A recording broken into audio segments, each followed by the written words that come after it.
a revisar estas conferencias. Bueno, aquí tenemos en esta diapositiva cuál es el fundamento de los medicamentos que modifican la enfermedad en esclerosis múltiple. Y vemos que, por ejemplo, tenemos interferones, glapiramer, teriflunomide, tenemos, son medicamentos que se utilizan en la etapa inicial. Beta-interferón 1A, beta-interferón 1B. Tenemos también interferones pegilados, que son interferones que tienen una cubierta, tienen una protección, tienen un envoltorio bioquímico que supuestamente produce menos reacciones tipo flu, como gripes. Entonces, pues, estas medicinas, estos medicamentos existen en el país, están disponibles en los hospitales de tercer nivel. Para estos pacientes, el seguro tiene. Creo que el Hospital Rosales no tiene todavía interferones todavía disponibles para sus pacientes. Pero en el Seguro Social sí hay. Y también hay medicamentos que se llaman medicamentos de eficacia. Aquí hay natalizumab. Voy a silenciar esta. Porque es Angélica la que tiene. Voy a silenciar también. En el Seguro Social hay ocrelizumab, hay natalizumab. Recientemente se ha incorporado a los medicamentos también alemtuzumab y tienen también ofatuzumab también, que ya está aprobado, y cladribine también son medicamentos que están ya disponibles en el Seguro Social para pacientes especiales con altas cargas lesionales. Entonces, todos estos medicamentos tienen, al principio, pues, estaba enfatizado el tratamiento para evitar que las células T se vuelvan autorreactivas. Hay algunas formas de células T helper que se denominan por estos números: célula T helper 1, la célula T helper 17, la célula T helper 2, que se vuelven autorreactivas, pero los tratamientos más nuevos de esta enfermedad están enfatizados más que todo a la depresión del linfocito B, que es lo que vimos en la clase, en la conferencia anterior. Un momento, voy a ver cómo está. Tengo que hacer algo aquí. Perdón. Las células T es un desplazamiento a objetivos terapéuticos del linfocito B, a depletarlo o a tratar de evitar su autorreactividad. Entonces, este cambio de la fisiopatología de las células TAB se ha enfatizado debido a que ¿se acuerdan que lo que vimos? Que las células con que nacemos, las células T, son las vigilantes, son las reguladoras, pierden su capacidad con el tiempo para controlar lo que se llama la tolerancia inmunológica.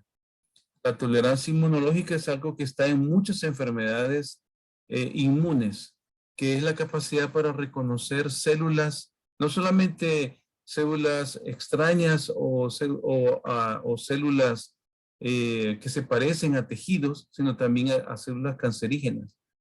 Entonces, estas células pierden esa capacidad para defender al cuerpo y se vuelven tolerantes. Esta tolerancia se transmite a través de células de conexión o células de enlaces, ¿verdad? Hay puntos de enlace entre las células T con las células B en la presentación de antígenos, y entonces hacen que las células B se vuelvan, se reproduzcan, y ahí decimos clones, aunque son pocos, por eso se llama oligoclonales. Son células son inmunoglobulinas de estas células B que han perdido la capacidad para defender y han adquirido tolerancia. Esta tolerancia que les mostré la vez pasada en una diapositiva, no sé si ustedes a mano alzada o en voz viva recuerdan esta fisiopatología que comentamos en alguna diapositiva previa. ¿Alguien recuerda alguna imagen? ¿Quisieran que lo viéramos en un segundo? Sí, doctor, por favor. Sí, esto que estoy comentando, pues que esta diapositiva, ¿se acuerdan? El timo que defiende que nacemos con el timo, se involuciona en la adolescencia. Sí, eso sí, ¿Se doctor. acuerdan? Pues esta es la tolerancia. Nacen con defensa, pero las células del timo pierden la capacidad para regular, por eso se llaman T reguladoras. Y pierden esa habilidad para controlar lo que se llama la autodefensa. Entonces las células adquieren una cosa patológica que se llama tolerancia. Van tolerando células que se vuelven, al principio van permitiendo que ingresen células anormales, provenientes de la microbiota, provenientes de cambios virales, como por ejemplo, más que todo, la combinación con virus de Epstein-Barr. Entonces adquieren estas MITE, son células de mucosa que son invariantes. Invariantes se llama porque se ven también en mamíferos, otros mamíferos. Y entonces normalmente son destruidas, pero cuando ya están tolerantes, se les permite convivir en los folículos linfoides. Y entonces... Doctor, perdón, doctor, ¿y esa tolerancia se adquiere en una forma progresiva o cómo? Esta se va adquiriendo poco a poco. Es una cosa que toma años, meses, semanas, décadas. Cada paciente es diferente. Por eso es que tenemos esclerosis múltiple que aparece tan pronto como la etapa de la adolescencia, de la niñez, que son las formas más severas, o a personas que tienen que alcanzar los 28, 25, 24 años. Cada paciente tiene su tiempo, hasta que manifiesta la enfermedad. Entonces, estas células provenientes del tubo digestivo, que son células invariantes, tienen esta expresión de antígenos de superficie o la célula o antígenos de histocompatibilidad. Te voy a poner en silencio, Angélica, creo que no está encendido. No, Ana Cordero, la voy a silenciar, perdón. A esto me refería. Entonces se me pasó el segundo, ¿verdad? Me refería a esto, a esta tolerancia inmune. Entonces,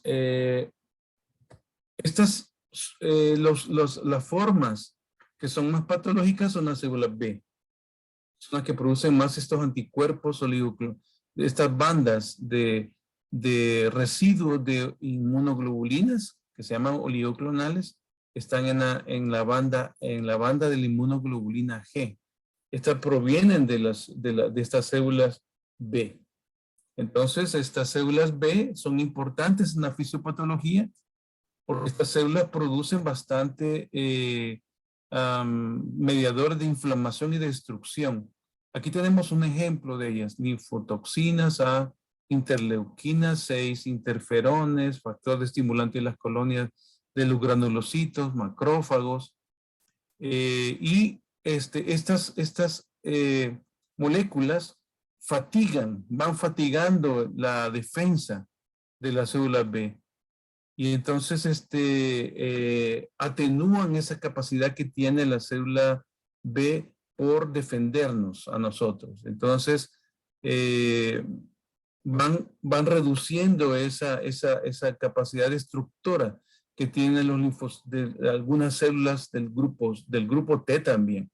El CD4, CD8 y las células naturales asesinas, National Killer Cells. La que se ha visto que es protectora es el interferón 10. Esta proviene de pacientes que tienen el mintiasis. Hasta aquí me quedé la vez pasada. Curiosamente, los pacientes que han tenido parásitos de gusanos planos son los que más producen interleuquina 10, que es protectora para esclerosis múltiple, curiosamente. Entonces, esa es una ventaja, ¿verdad? Tener esto, pero digamos, no es un objetivo terapéutico. Entonces, Doctor, que la hayan tenido, que haya pasado, que tuvieron una vez o que esté activa la helmintiasis. que hayan tenido en la niñez. Que hayan tenido en la niñez. Gracias, sí. Entonces, estos pacientes desarrollan esta interleuquina protectora, defendiéndose de los gusanos planos, se defienden también de las enfermedades. Por eso es que se piensa que nosotros en Centroamérica no tenemos tanta cantidad de esclerosis múltiple como lo vemos en países escandinavos, europeos, América del Norte, Canadá, Argentina, ¿verdad? Todos los polos, ¿verdad? Sin embargo, no es la única explicación. Hay más explicaciones. Entonces, hay una cosa aquí y es que la esclerosis múltiple, el cambio que cuando nosotros estudiamos medicina nos decían que la esclerosis múltiple es una enfermedad desmielinizante de sustancia blanca. Así nos decían. Pero lo que ahora se sabe es que no es necesariamente una enfermedad de sustancia blanca y que solo afecta a la mielina, sino que también afecta la corteza, o sea, afecta el pericarium, el pericarium de las células. Nos decían que era una enfermedad desmielinizante, pero ahora sabemos que es neurodegenerativa desde el principio. Nos decían de que los pacientes van a adquirir discapacidad hasta que alcanzan cierto grado de lesión. Ahora se sabe que la discapacidad comienza tempranamente. Eso es los cambios que ahora quiero resaltar. Entonces, comentábamos que una de las cosas muy comunes en los pacientes con esclerosis múltiple es la coexistencia con productos de residuos moleculares del virus de Epstein-Barr, y que los pacientes habían tenido hasta el 80% de los casos tienen infecciones por virus de Epstein-Barr.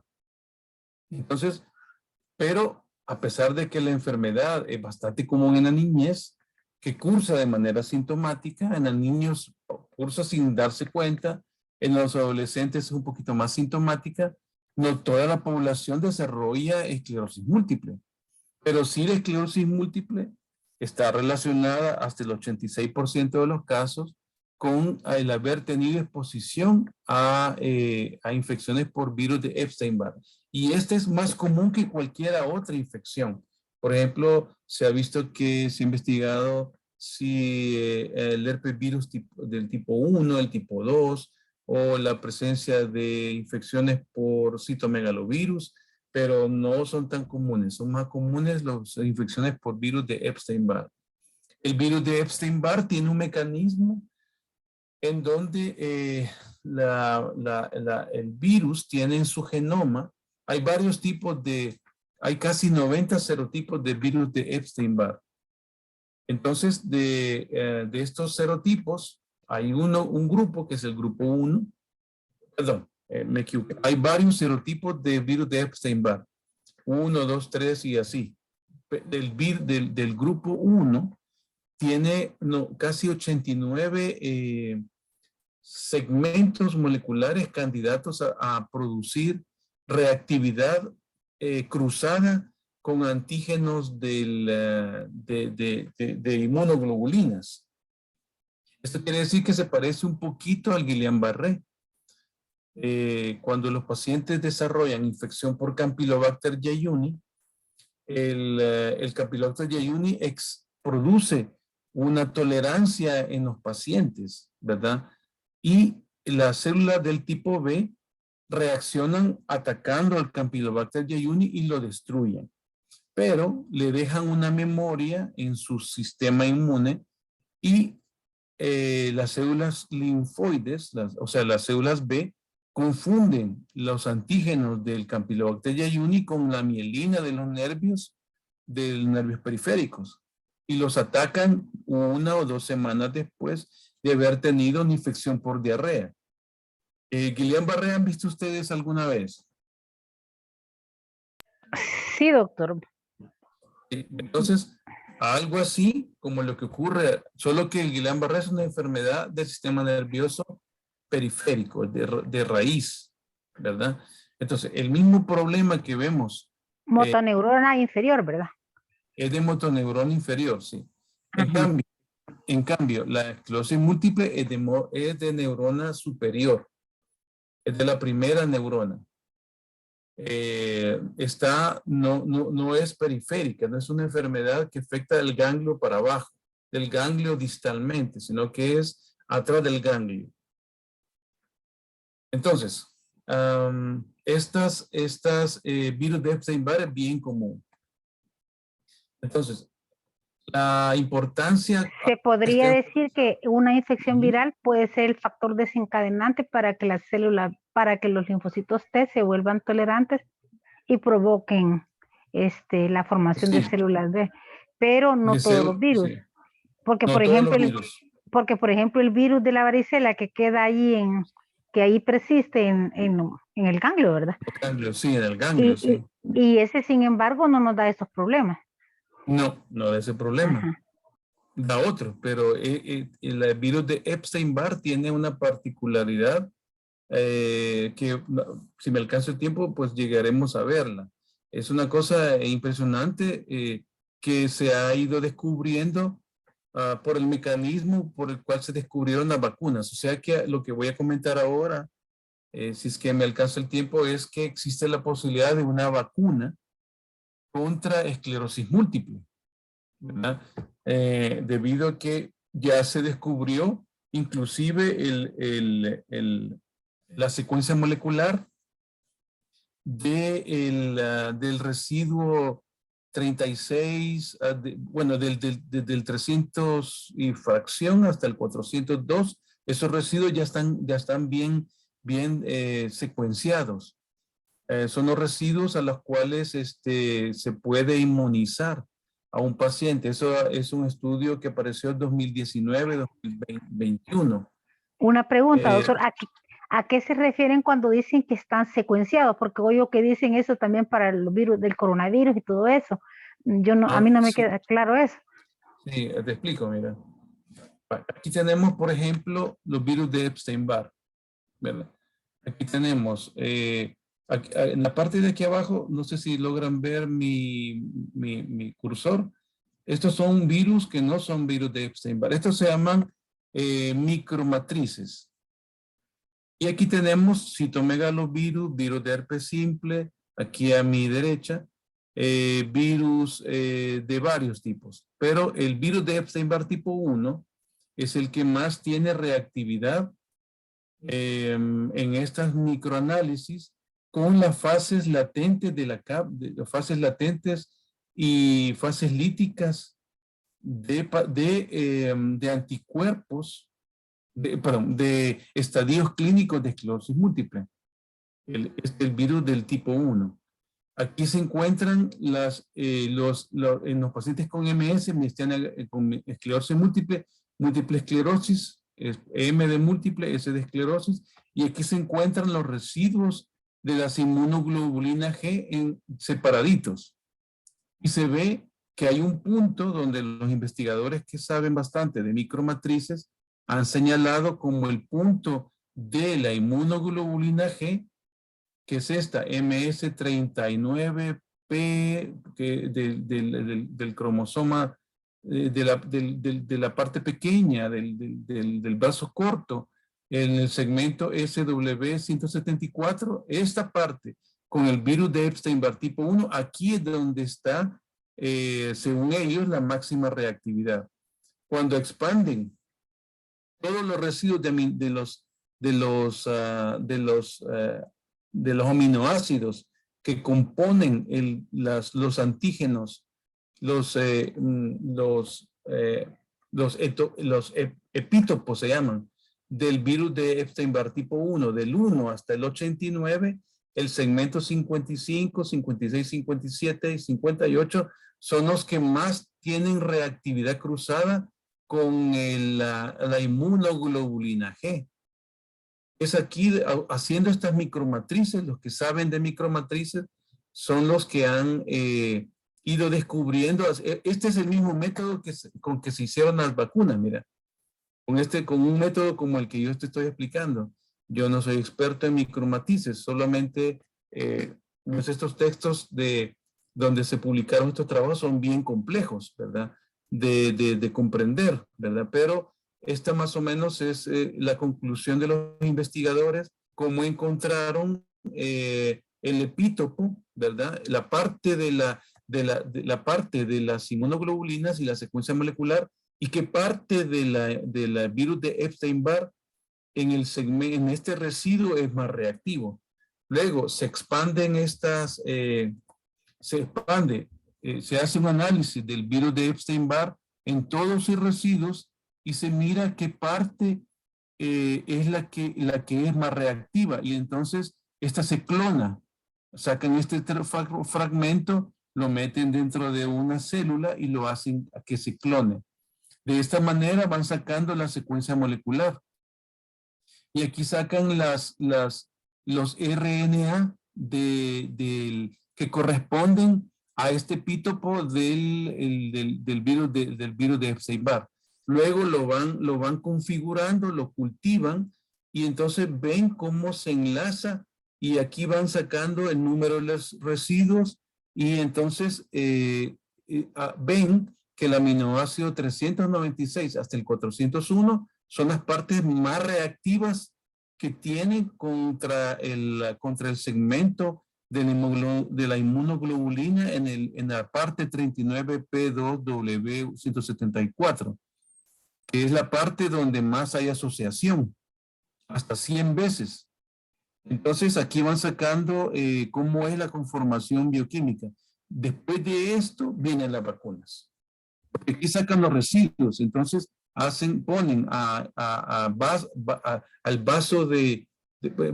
ponen, por ejemplo, a células de linfoma o células de timoma, por ejemplo. Las ponen a producir inmunoglobulinas y le van cambiando en esas células anticuerpos dirigidos contra los residuos P134, 396, y así van sacando las vacunas. No sé si logro explicarme. Sí, doctor, gracias. Entonces, más o menos así es como se ha descubierto el año pasado. Esto fue información del año pasado. Por primera vez se sabe cuál es la parte de las inmunoglobulinas, la parte de los epítopos de los residuos del virus de Epstein-Barr, a los cuales un grupo de militares, esto se encontró en un estudio que se hizo en soldados norteamericanos que van a la guerra. A ellos les toman una muestra de sangre para HIV, y entonces les hacen 3 muestras. ¿Verdad? Les hacen tres tomas. Una cuando tienen 10 años, aquí son 20 años de servicio, ¿verdad? Aquí están cuando le toman 10 años, 5 años y 10 años antes recién los han reclutado. Y entonces, además de que les hacen el HIV, les examinan el virus de Epstein-Barr. Entonces, en ellos se vio que los pacientes que van adquiriendo en ese grupo enfermedad por virus de Epstein-Barr desarrollan un riesgo que es como, quiero ver, el riesgo es hasta 60% de los pacientes que desarrollan infección por virus de Epstein-Barr, después de la adquisición de la infección, desarrollan un riesgo aumentado de esclerosis múltiple, ¿verdad? De cambio, los pacientes que tienen otro tipo de infecciones Estos son los que no desarrollan esclerosis múltiple y estos son los que desarrollan esclerosis múltiple. Los pacientes que no desarrollan esclerosis múltiple son aquellos que no tienen infección por virus de Epstein-Barr.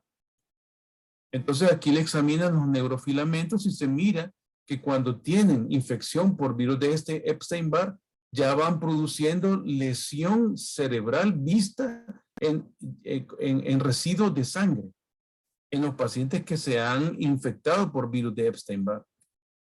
Entonces aquí se va calculando el riesgo de que desarrolle enfermedad por esclerosis múltiple después de la conversión y se mira que el riesgo puede ser de 20 a 25 veces más cuando está con virus de Epstein-Barr que cuando está con citomegalovirus. Cuando los pacientes se vuelven citomegalovirus positivo o no tienen riesgo de presentar esclerosis múltiple, solamente cuando lo hacen por virus de Epstein-Barr. Este es un trabajo reciente, este es bien reciente, este artículo. Pero la presencia de los dos virus, de la infección de los dos virus, no potencializa tampoco el riesgo. No. Estos pacientes, por ejemplo, aquí tienen 0 positivos a virus de citomegalovirus, pero son positivos al virus de Epstein-Barr. Lo que lo hace más sensible a desarrollo de esclerosis múltiple son las infecciones. Cuando los pacientes solo tienen virus de citomegalovirus positivos, ellos no desarrollan con ese mismo riesgo esclerosis múltiple. Estos son los estudios. Aquí está cuando se infectó, 18 años, aquí se reclutan por los 18 años y aquí se retiran por los 40. Entonces le van tomando examen de sangre y entonces se mira que por los 35 ya tienen hasta, aquí hace un estudio, quiero ver, no me acuerdo, como 300, de 800 pacientes con esclerosis múltiple encontraron de un grupo de reclutados, que fueron 1,566 controles, ¿verdad? Es un estudio, digamos, que ha sido bastante comentado ya en el mundo, ¿verdad? Ese es el método que se hace para el desarrollo de vacunas. Entonces está en propuesta una vacuna que podría ser igual que la que ponemos para COVID, ¿verdad? Solo que en poblaciones de más riesgo, ¿verdad? No somos nosotros, pero inclusive podría ser, así como lo es la prevención para virus de papiloma humano. Esta información que te digo fue del año pasado para ahora, está ya más depurada, ¿verdad? Que posiblemente se venga una vacuna. Bien, entonces es lo que vemos, ¿verdad? Que estas células B pueden actuar como reservorio de virus de Epstein-Barr. Mira, esto es interesante, que las células B, una vez los pacientes se infectan, ¿verdad? La célula B guarda la memoria de aquel epítopo. El epítopo es aquel residuo del virus de Epstein-Barr tipo 1 en ese segmento. Guarda esa memoria para transmitirla a otras clonos, a otras células y clonarlas. Y a través de ellas hacer que haya otra población de células B patológicas. Y estas lo transmiten al microglia y a macrófagos. Y entonces hacen que absorba, inclusive se observa que se vuelven distróficos. Células distróficas son células anormales que van adquiriendo porciones de lípidos. Y esta transformación de los macrófagos lo que fomenta la fagocitosis de la mielina. Esto nace desde las células T. Las células T son las que enferman, digamos así, a las células B. Y entonces son las que producen esa toxicidad bioquímica sobre los oligodendrocitos. Entonces, nosotros ahora tenemos, por ejemplo, en el Seguro Social están varios medicamentos que están dirigidos contra la población de células B, conocidas como CD20. Aquí tenemos, por ejemplo, en el país tenemos rituximab, que es el que ahora vimos en la mañana, que se utiliza para la neuromielitis óptica. No sé si se acuerdan que rituximab se ocupa también para algunos enfermos que tienen también encefalitis autoinmune. Lo que hablamos en las dos conferencias de la mañana. Rituximab sirve para ese grupo. Ya no ocupamos nosotros rituximab porque es muy tóxico. Es mejor usar ocrelizumab, que es una molécula derivada de rituximab que es más benéfica, que es el ocrelizumab, que es el Ocrevus. Esta es una inyección que se pone cada 6 meses. El de Roche de 300 miligramos está disponible. Está la Kesimpta, que es otro anti-CD20. Este medicamento tiene una ventaja, es un anticuerpo monoclonal que se encarga de transformar la microglia. Esa es una cosa increíble. La microglia solamente es afectada en este momento positivamente por el ofatuzumab. Por eso es que el ofatuzumab está actualmente aprobado para la esclerosis múltiple progresiva, que es la forma secundariamente progresiva. El ocrelizumab es ofatuzumab y el ocrelizumab está aprobado para la forma primariamente progresiva. Entonces estos son medicamentos, están aquí disponibles, todos estos están disponibles aquí. Entonces la microglia es, me adelanté, ¿verdad?, en decir esto, pero la microglia ahora, ellos han, yo que no sé si comenté, pero antiguamente cuando yo estudié medicina, año 80, ¿verdad?, se nos decía que la microglia es una célula de sostén, pero no, es una célula también inmune, de características inmunes, que se encarga de reparar y de destruir. Tiene los dos aspectos, los dos fenotipos, antiinflamatorio y proinflamatorio. Entonces, ¿cómo sabemos? Porque la microglia se ve en los pacientes que tienen leucoencefalopatías. Por ejemplo, en la genética y en las adquiridas.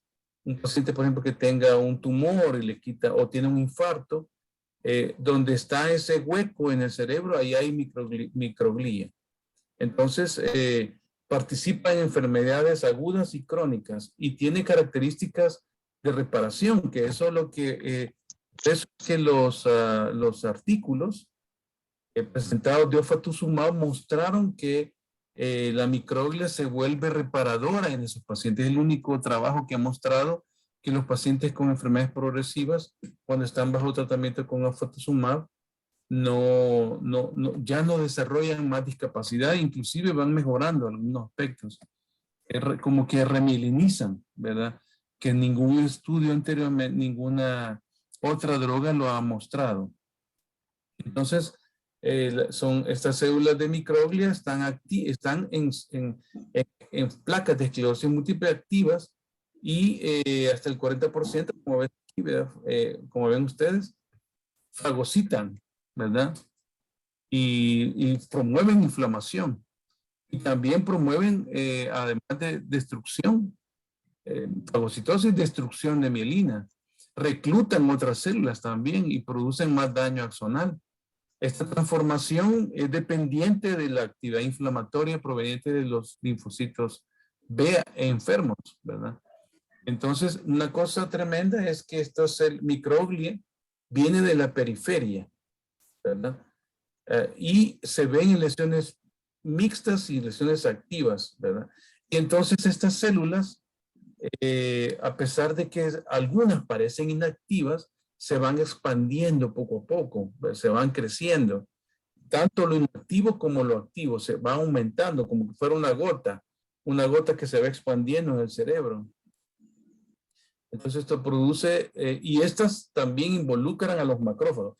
Donde hay microglia también hay macrófagos que se vuelven normales. Los macrófagos y la microglia tienen una fisiopatología bien parecida. Por ejemplo, aquí tenemos dos células. Aquí tenemos una microglia y aquí tenemos un macrófago. El macrófago se transforma por lo que dijimos de aquella contaminación que proviene de las células T. Entonces, una vez ya activado, se vuelve inmune, patológico, y produce especies reactivas de oxígeno y nitrógeno. Estas las libera en la mitocondria. La mitocondria, ahora están celebrando pues una publicación que salió en Nature, donde se descubrió la primera célula que pudo metabolizar y usar el oxígeno. Hay evidencia en la historia de la Tierra de que un tiempo la Tierra era anaeróbica y había seres vivientes anaeróbicos en un yacimiento en Canadá. Entonces, en ese yacimiento se encontró en un estrato las primeras células que tuvieron mitocondria. O sea que es como si la Tierra se contaminó de oxígeno, ¿verdad? Imagínense, eran cianobacterias que producían de manera adversa una combinación de especies reactivas de oxígeno. Y las células aeróbicas pudieron sobrevivir a través de la mitocondria. Sin embargo, lo que ahora sabemos es que las células nerviosas tienen un umbral de oxígeno y a partir de ese umbral ya no pueden tolerar especies reactivas de oxígeno. Y entonces la destruye. Y esto contribuye a la neurodegeneración. Este es un estrés oxidativo. No, la mitocondria está diseñada para oxidar oxígeno, para producir energía a través del oxígeno, ¿verdad? Pero el exceso de reactividad del oxígeno, especies reactivas del ROS, es lo que produce la injuria. Esta injuria también va a producir deterioro de neurodegeneración. Por otra parte, la microglia produce citocinas. Los macrófagos producen especies reactivas de oxígeno y nitrógeno y estas son macrófagos y la microglia produce citoquinas, que son las interleuquinas, los factores el factor de necrosis tumoral alfa y la interleuquina, esta 1B, por ejemplo. Estas producen citotoxicidad y producen muerte celular y esto a su vez produce más citoquinas, ¿verdad? Induciendo más bien una disfunción del acoplamiento del RNA y produce neurodegeneración. Ambas van juntas. Entonces, ambas producen glutamato, producen exceso de glutamato extracelular y producen inhibición de un grupo de astrocitos buenos. Este exceso de glutamato inhibe algunos astrocitos que podrían contribuir a la reparación, pero los inhiben y esto contribuye a la neurodegeneración. Estos son los dos factores patológicos que están involucrados ahora. Ahora hay tratamientos que se van a, o sea, los próximos años posiblemente cuando tengamos que revisar si estamos vivos todavía y tengamos que revisar estos temas, vamos a incluir estas dos células. Ahorita solo ha llegado hasta la B, célula B, pero un año, 2 años tendremos tratamientos para estas dos células. Entonces, hay agentes terapéuticos contra microglia y ha salido una nueva línea que es esta tirosina de Bruton. Esta que yo, no sé si se acuerdan que yo puse una imagen cuando la semana pasada puse la primera conferencia, puse esta molécula en la célula de Bruton. La célula de Bruton, esta es una célula, es una proteína que es una enzima. Esta enzima no se sabe muy bien el mecanismo cómo participa, pero se sabe que madura el linfocito B y participa en reacciones alérgicas mediadas por inmunoglobulina E. Entonces, en los pacientes que tienen gamma-globulinemia, pues tienen esta enzima implicada en las inmunodeficiencias primarias. Esta es la que participa en esto. Pero la importancia de esclerosis múltiple es que esta proteína se le ha encontrado que participa en la maduración de los linfocitos B antes de que se vuelvan patológicos. Y entonces hay tratamientos para inhibir esta tirosinquinasa, pero le llaman también tratamientos de checkpoint o de puntos de encendido. Entonces, la inhibición de la tirosina viene así. Y aquí quiero mencionar algunas cosas que están por venir. Esta es una célula de microglía que está en buenas condiciones. Entonces, podemos discurrir entre progresión de enfermedad o recuperación. La misma célula interviene en la recuperación. Esta sería una microglía buena, antiinflamatoria. Entonces, estos son los tratamientos que están favoreciendo y aumentando esta recuperación para producir neuroprotección y para fagocitar o destruir células autorreactivas patológicas y que produzca también productos de degradación de la mielina e impide la fagocitosis. Tiene efectos neuroprotectores. Aquí se encuentran estas tres moléculas, P2X, CX3 y el TREMS, que aquí le he puesto un poquito de descripción, que son trigger de células, son trigger de receptores expresados en células mieloides. Aquí les he puesto un poquito de descripción de los nombres que ahorita están con estas patentes. Esta es una fingosina, este son otro método, que es evitar que esta microglía se vuelva maligna. Y entonces estos tres medicamentos que están aquí, están en prueba en este momento, fase 1, fase 2, están diseñados para evitar la conversión de la microglía y que participe en la progresión proinflamatoria mediada por microglía y que daña las neuronas y produce neuroinflamación y destrucción y fagocitosis, neuronofagia. Entonces, estas son los nuevos medicamentos que vendrán. Entonces, con respecto a esa característica de la microglía que regenera o que puede mejorar o que puede producir la enfermedad, ¿es la misma microglía o son dos líneas diferentes de células? Es la misma microglía, la misma, lo que mencionaba, ¿verdad? De que la microglía se ha observado en lesiones mixtas, tanto activas como inactivas. En la periferia se observa donde hay lesión, agudas o crónicas. Entonces, por eso se sabe que esta cosa fantástica que tiene el cuerpo, de que puede regenerar o puede destruir. Eso es lo increíble de esta célula que tiene características pluripotenciales. Ella es tan pequeña y se vuelve amiga y enemiga al mismo tiempo. ¿Qué lo dispara de amigo o enemigo? No se sabe. No se sabe, pero estas tres moléculas que están aquí, estas 6 moléculas terapéuticas han sido capaces in vitro de volverla amiga y reducir su virulencia o su capacidad destructora.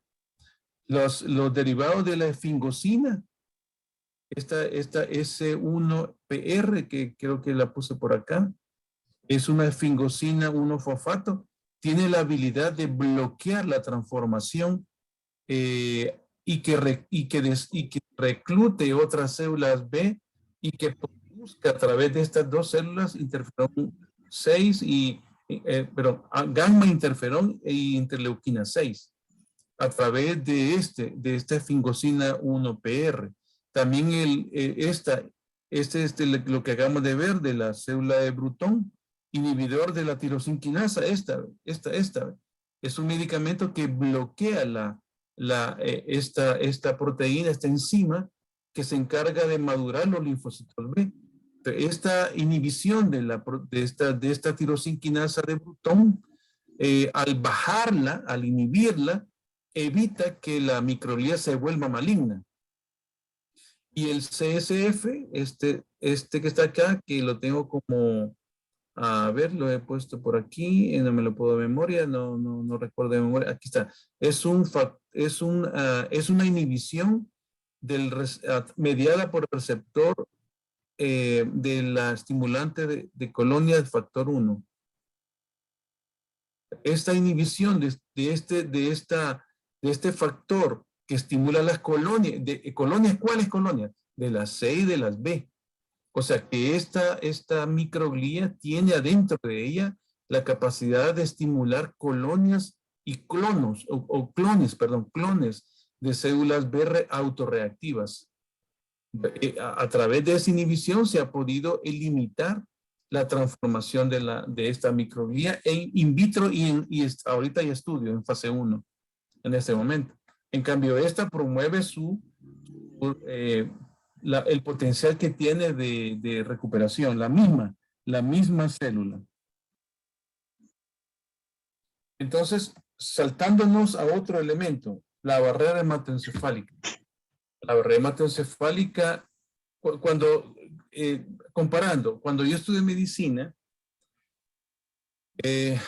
bien, cuando conocí la esclerosis múltiple mientras estábamos en las universidades, se pensaba que la esclerosis múltiple únicamente es una enfermedad de sustancia blanca cortical. Pero no se sabía nada de las meninges y de la barrera hematoencefálica. Entonces, ahora se sabe que la barrera hematoencefálica tiene una participación en evitar que ingresen linfocitos autorreactivos dentro del cerebro. Bueno, las primeras veces que uno comenzó a entender que la esclerosis múltiple que se vuelve maligna, que se va activa, que se hace activa, se va entendiendo cuando a los pacientes les pedís lo siguiente: por favor, decís, tú ves un paciente o uno ve un paciente que sospecha esclerosis múltiple y le tiene que pedir obligatoriamente al cardiólogo que le ponga contraste con gadolinium o con gadovist. ¿Por qué motivo? Porque el material de contraste en las células normales de la barrera hematoencefálica se bloquea. La barrera hematoencefálica bloquea el ingreso de material de contraste a su interior. No debe de permitir alteración, no debe permitir el ingreso de material de contraste al cerebro. Pero cuando uno pone material de contraste y uno mira que una lesión oscura se vuelve blanca, ahí hay una alteración de la barrera hematoencefálica. Desde entonces, cuando aprendí esto, dije, no, dicho que es una enfermedad de sustancia blanca, pero aquí es una enfermedad de la barrera hematoencefálica. Esto que están viendo aquí es la marca de la actividad de esclerosis múltiple. Esta se llama una lesión yuxtacortical, ¿verdad? Aquí está la corteza, ¿verdad? Miren la corteza. Antes se creía que la corteza no estaba involucrada, ahora se sabe que sí. Pero cuando aquí lo que vemos es este anillito que ve aquí, esto que está aquí son fibras U. Se llaman U porque tienen forma de U, ¿verdad? Está en la base de una circunvolución. Y esto significa que la barrera hematoencefálica de este segmento de acá está alterada. Ha permitido el ingreso de gran cantidad de material de contraste dentro del cerebro. Aquí está otra, por ejemplo, que es de forma redonda, se encuentra en la sustancia blanca subcortical, tiene forma de satélite. Tiene forma de satélite, es paralela al cuerpo calloso, esa es la característica. Y aquí tenemos un dedo, se llama dedo de Dobson. O sea, así se llama. Dobson fue el que se imaginó que era su dedo, un dedo pequeño, ¿verdad? Como la punta, como la punta de un dedo meñique. El dedo de Dobson, les decimos. Estas son características, lesión circular, esto se llama yuxtacortical. Yuxta significa que está encima. montadas sobre las fibras U. Estas son las células satélites, o lesiones satélites, pero no son células, son lesiones satélites. Al eje del cuerpo calloso. Y aquí está un dedito de Dobson. Todas están aumentadas con contraste. Entonces, digo, no, la barrera hematoencefálica está afectada. Hay una interrupción de su integridad, ¿verdad? Y entonces vemos lesiones focales desmielinizantes de sustancia blanca que lo verdecito. Aquí estaría el anillito duxacortical. Focal de sustancia blanca, que sería lo amarillo, ¿verdad? Desmielinización de la sustancia gris profunda, que sería lo que es más azul, azulito, ¿verdad? Y lo rojo, que es desmielinización de la corteza. ¿Ven? Miren la corteza, cómo puede estar involucrada la corteza. Estos son resonancia 3 Tesla. Conforme va avanzando la neurodegeneración, va aumentando la atrofia. Esta café que está aquí es el producto, estos se llaman células de Scavender, que son residuos de proteínas derivadas de las lesiones de la sustancia blanca subcortical. Le llaman lesiones de sombra o shadow, también se le llaman. ¿Verdad? Estas son indicios de enfermedad progresiva. Y vean cómo se va comprometiendo cada vez más el cerebro y se va atrofiando. La atrofia puede ser normal en nosotros. Por ejemplo, el cerebro está como, ¿se acuerdan lo que vimos en las clases anteriores? En los seminarios, en el curso de neurología restaurativa. El cerebro se prepara para lo que no va a ser. Si una persona ya se decidió que ya no va a estudiar más, el cerebro se prepara para eso y va a hacer atrofia de esa región después de los 40 años. Si una persona después de una etapa mayor decide involucrarse en educación, pues el cerebro lo va a preparar para educación. Lo va a levantar a las 5 de la tarde el día sábado para que se meta en algo y para aprender. O sea, prepara sus neuronas.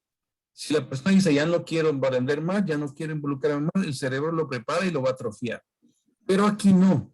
Esta atrofia que estamos viendo acá proviene de neuroinflamación. Es degeneración e inflamación. O sea que este paciente, aunque se proponga aprender algo y tener un plan de mantener activo su cerebro, no le va a funcionar. Le va a funcionar, pero con menos rendimiento.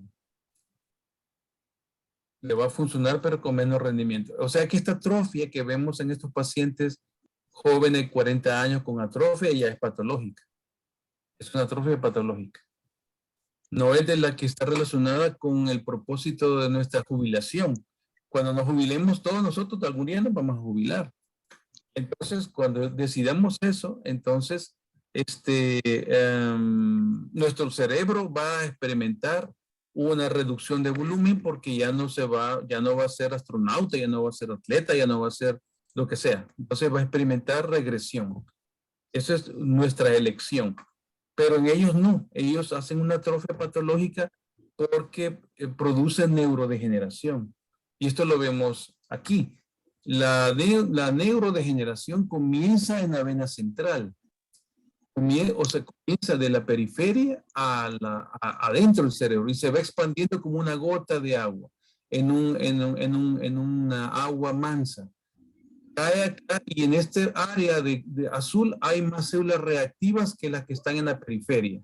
Como la onda de agua, dice usted, doctor. Como una onda de agua. Hay más células inflamatorias, más células CD8, más células killer, más células CD163, más fibrina, más inmunoglobulina G en el círculo más concéntrico de la vena. Y ahí hay más neurodegeneración. Y entonces, este hoyito que está aquí, que es una vena cortada por transverso en una resonancia, en un paciente con esclerosis múltiple, después de 2-3 años, este hoyito va a tener el diámetro de todo el círculo azul más grande. Y entonces ya no va a ser un espacio de bicho Robin. Bicho Robin son las venas cortadas transversas en las células, que son ven estos espacios, estas rueditas que están aquí en la corteza. Y miren cómo se hace con el tiempo. Miren ese gran hoyo que se encuentra aquí. Eso se llama hole o hoyo.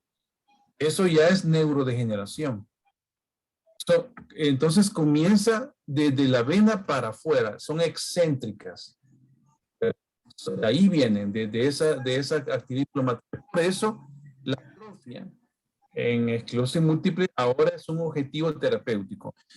Doctor, Hace unos... ¿y ¿sí? por qué en la vena y no en la arteria? Si ahí anda circulando también. Sí, es buena pregunta. Siempre me hacen unas preguntas que a veces no sé cómo contestar. No sé por qué es la vena, pero es la vena, no es la arteria.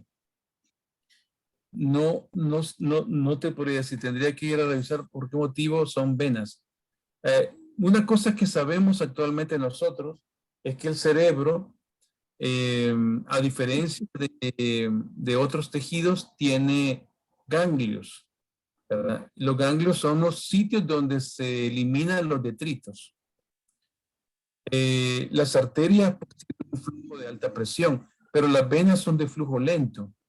No sé por qué, pero están en las venas, no están en las arterias.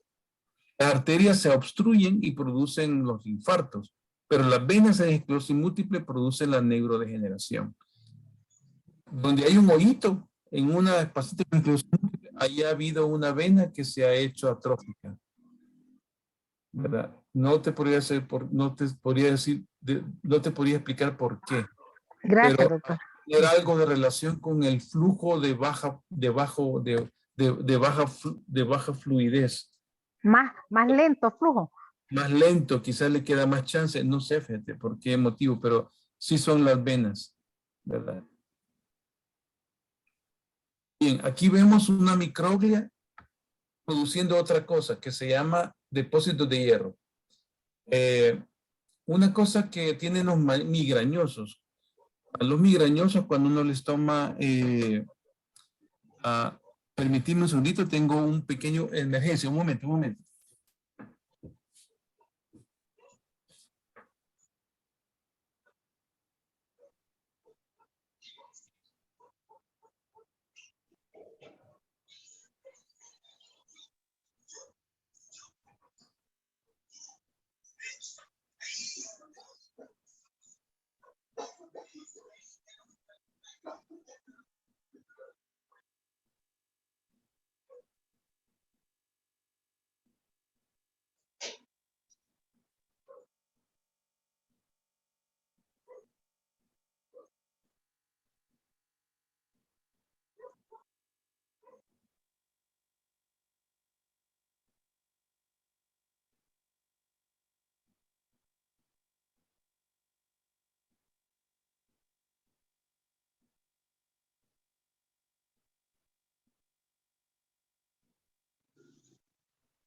Perdón. Estoy aquí de regreso, disculpa. Perdón.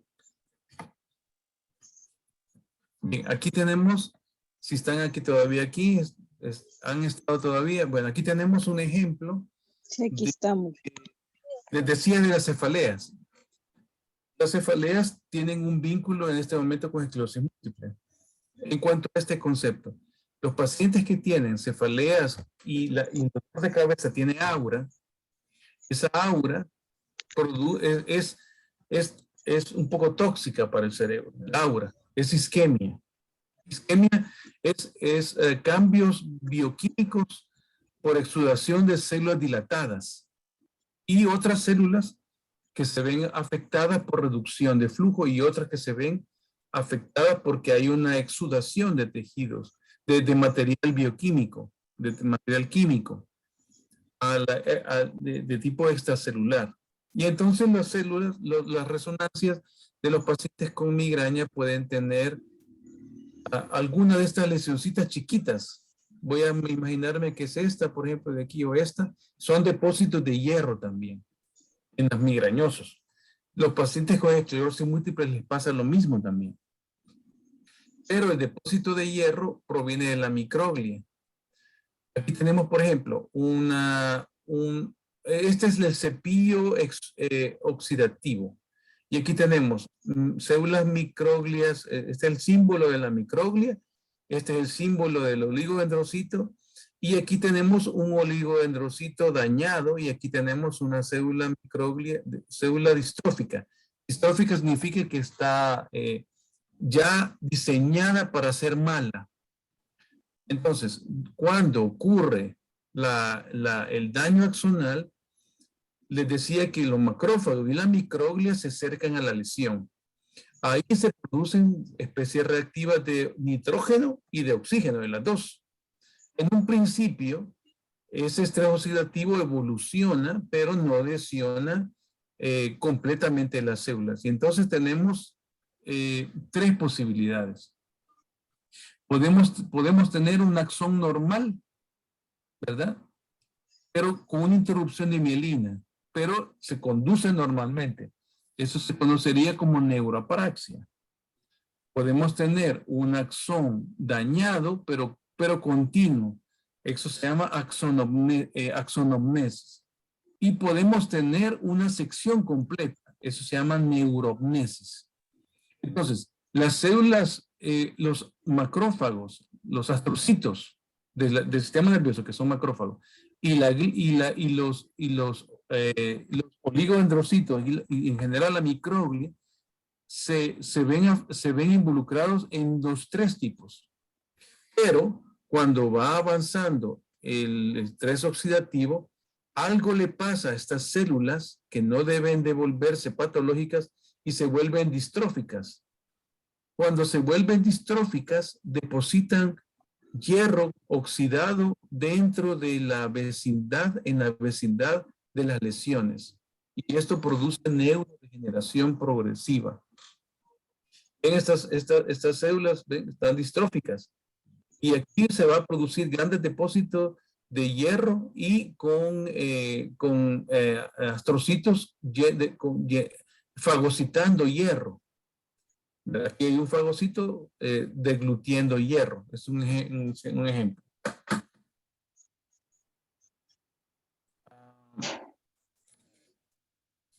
Bien, 3 minutos y termino. Aquí tenemos un ejemplo de cómo, aquí tenemos 3 grupos de fascículos nerviosos.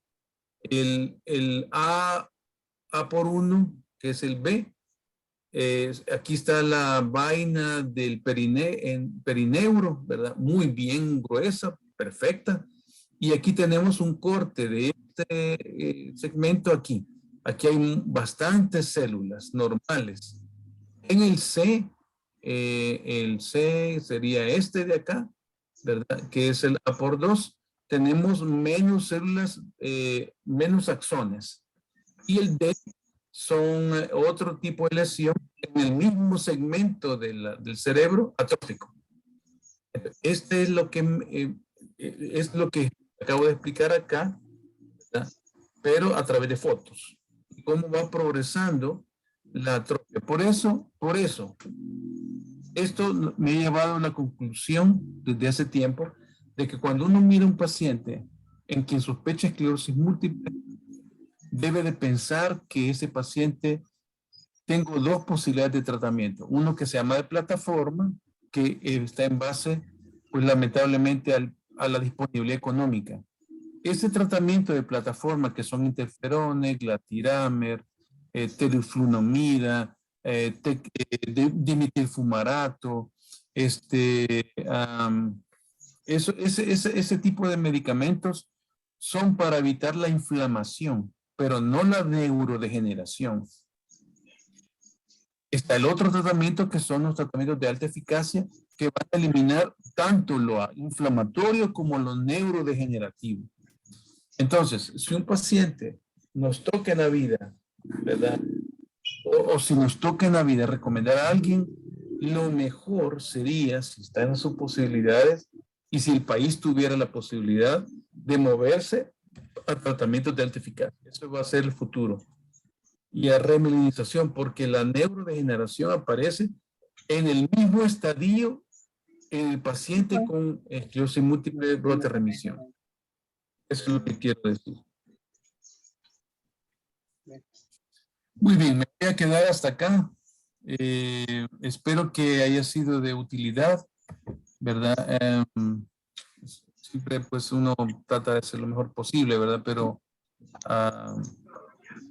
se trata pues de tratar de hablar de lo más nuevo, ¿verdad? Yo sé que es una enfermedad que no va a llegar a las unidades de salud, ¿verdad? Seguro. Pero sirve para entender lo que le pasa a un cerebro con una enfermedad real. De hecho, hay iniciativas ahora de la Asociación de Neurología de tratar de llevar una propuesta a los diputados para que consideren a la esclerosis múltiple como una enfermedad catastrófica, debido a las implicaciones que esto lleva, ¿verdad?, a los pacientes. Eso lo lleva es una propuesta que hay varios colegas del seguro que están en esa propuesta. Nosotros le hemos apoyado en la asociación también para considerar esta enfermedad como una enfermedad catastrófica, porque es una enfermedad en etapa productiva y tratable, ¿verdad? Pues sin más, no sé si tienen algún comentario positivo o negativo, ¿verdad? No, muchas gracias, doctor. Excelente, fascinante esto. Lástima que el cerebro a veces no le da tanto para tanto a uno, pero está muy, muy excelente.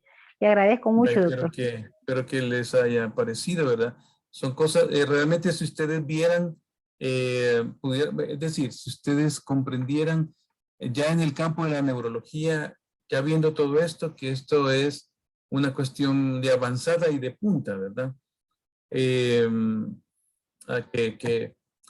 es difícil. Fíjense que solo les cuento, la adquisición de una suscripción como esta puede costar más de $500 anuales, ¿verdad? Entonces, y hemos comentado con varios colegas de que podemos de acuerdo. Hay varios colegas en la Asociación de Medicina Interna, de Neurología, pues que hacemos un esfuerzo para que la educación sea accesible para todos, ¿verdad? Y contribuir pues, a promover educación médica. Yo sé que ahorita pues esto no se va a traducir en una receta tal vez, pero sí para comprender un poco y entender algunas cosas que están ocurriendo en algunos campos de la medicina. Si quisiera poder proyectarles unas conferencias que han aparecido este año de diabetes, que creo que les interesa más.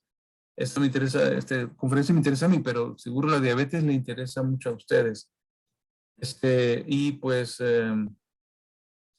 quisiera que fuera mañana, pero no estoy seguro, ¿verdad? Mañana hay muchas cosas que tengo que hacer personales, pero me gustaría poder presentarles una conferencia de diabetes.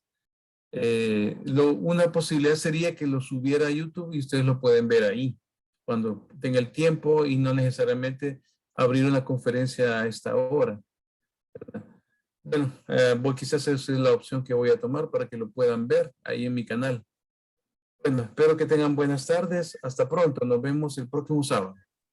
Buenas tardes. Muchas gracias, doctor. Hasta pronto. Bendiciones.